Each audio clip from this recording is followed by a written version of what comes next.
Maybe I'll just talk about one Sure. issue, but to me, a kind of an all-encompassing issue, and maybe I'd make a distinction first between failure and fault. Okay.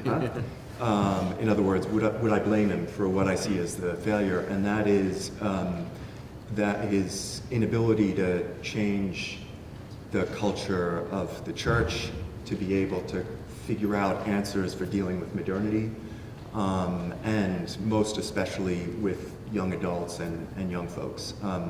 You know, the last thing I wrote, I said, to me, this moment is the church's greatest crisis in 5 centuries.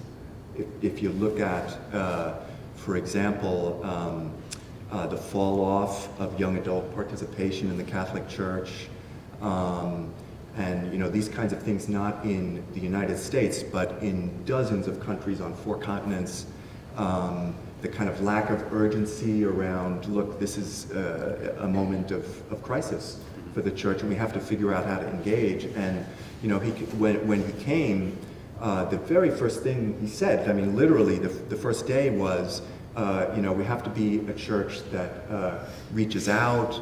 We have to get beyond the tired, routine ways of doing things.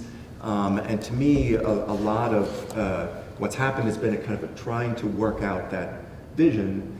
And I think for the most part, he's been unsuccessful in doing that. I don't blame him. You know, to me, this has been the church's agony for 6 decades. You know, it's going to get to a really very, very serious point, I would say, within the lifetimes of folks in this room, unless we can come up with ways to energize our own population to kind of beat folks who are willing and able to reach out, and especially people who are willing to try different things to engage teenagers, young adults, and so on, a really critical population that has just been problematic now for decades.